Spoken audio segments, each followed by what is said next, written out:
Good evening, my friends. Tonight I will be reading the story named A Package Marked Return to Sender. This was posted on a nosleep subreddit and all the details can be found in the description of this video. So, I do hope you enjoy. A Package Marked Return to Sender. My neighbor is one of those annoying wannabe YouTube personalities. Over the years, I've seen him cough out cinnamon, lay flat on the hood of his car as it slowly creeps down the driveway, and douse himself in lukewarm water, all while screaming, "Epic win, epic fail, or fuck." Epic maintenance of the status quo, for all I know. It can get tiring to watch him go about his shenanigans in the pursuit of viral fame. So, when he knocked on my door the other day, told me he was going away for a few weeks, and asked that I get his mail, honestly, it was a relief. I can't explain the peace of mind I had knowing that I didn't have to brace myself for any of his stupidity for a while. I was always afraid his stunts would wind up bleeding over into my life. Things were pretty normal for the first couple of days. He received a few bills, a bit of spam, and what I could only assume was a birthday card. Then, one evening, I got home to find a cardboard box waiting on his front porch. In big red letters was written, "Return to Sender." Now, I'm no small fry, but I admit it, I had trouble lifting the box on my own. It was really freaking heavy. Lugging it across the road to my house was even harder, and I quickly realized there was no way I was going to drag it up the stairs through my front door. I decided I'd leave the package in my garage. It wasn't like I kept my car in there. The garage door was a piece of shit that refused to open without a good thug or a whack.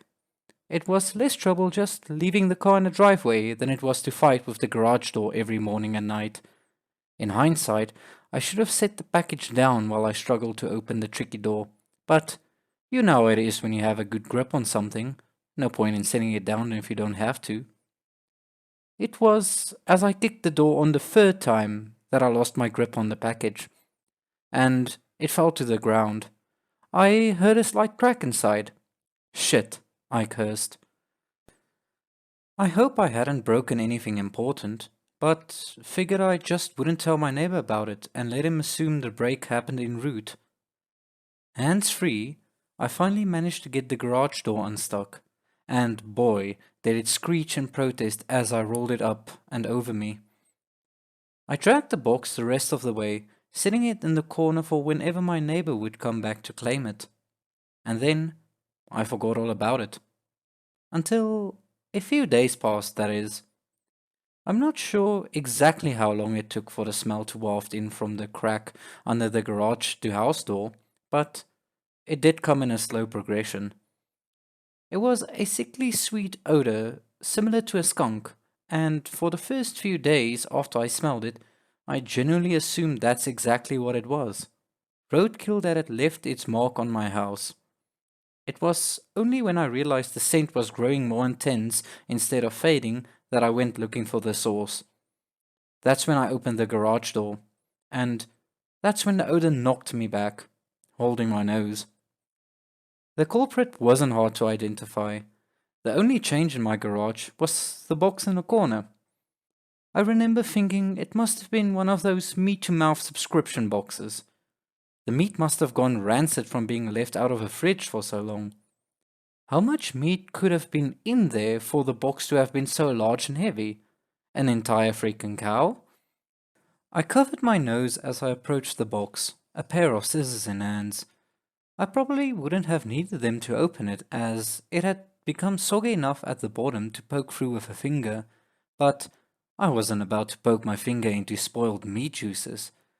That soggy bottom was the reason I had to open the box in the first place. If I tried to drag it out whole, everything would just spill onto the floor.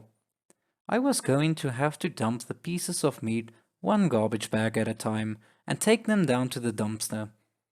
A process I really wasn't looking forward to. My scissors tore through the top tape along the cardboard box. I thought the smell couldn't get any worse, but as I flipped the flaps open, I discovered a whole new gamut of stink. It was like opening a burning oven, but instead of a heat wave, I was met with waves of piss, sweat, shit, and putrefaction. It was so bad that I staggered back and had to force down the puke, begging to guzzle out of me. I don't think I could have handled the scent mingling with the horrors coming out of the box. I'm not ashamed to admit it. I ran out of the door for a breath of fresh air. But in the short time I'd spent in the garage, the smell had become so ingrained in the fabric of my clothes that it clung to me like a shadow. Nothing I tried could keep the smell out of my nostrils. Not air fresheners, not a face mask, not free showers and a change of clothes. Every second that box lay open in my garage was another second that the smell was allowed a foothold into my home. I had to bite the bullet. I returned to the garage, the flaps of the box still open as though inviting me to look. I was prepared. A clothespin pinning my nostrils shut, a garbage bag in one hand, the strongest cleaner I could find in the other, and long rubber gloves to keep my skin from having to touch what was inside. But, as it turns out, I needed none of these things. I wouldn't have to touch or clean the contents of that box. I would only have to suffer the nightmares every night. You see, there was meat in that box, but it didn't come from a cow or a pig. No, it was worse than that. It was my neighbor. Dead. Still in one piece, but dead. I called the cops, and naturally they took me in for interrogation. It's kind of hard not to suspect the man with a corpse in his garage after all. Thankfully, they soon realized I wasn't involved. My DNA might have been all over that box, and the smell might have left a mark throughout my house, but there was one piece of irrefutable evidence in my neighbor's own hands that proved my innocence. A vlogging camera. They showed me the footage only once. I'm not sure if they were allowed to, or if they felt so bad for me they figured it couldn't hurt. Either way, I saw it. My neighbor was sitting in the box outside of a shipping facility, laughing as he told the world how he was going to mail himself across state lines. He brought pee bottles, food, a pillow, and a few flashlights. His friend, a guy I'd seen at his place several of times to help him with his stunts, closed the lid and presumably dropped him off for shipment. Throughout the next couple of hours, or days, I'm honestly not sure, my neighbor recorded a few short clips about his progress. I think I'm in a truck now. I can feel it moving. Must be in a warehouse. Pretty warm here. Still got plenty of food. That kind of stuff.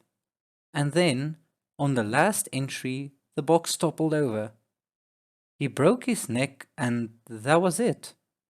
The camera recorded until either the memory card got too full or the battery died. There is, however, one thing I didn't tell the police after they showed me the video. One thing I heard in that footage that will haunt me to the day I die. Just after the tumble that broke his neck, I heard a familiar screeching sound. The sound of my garage door.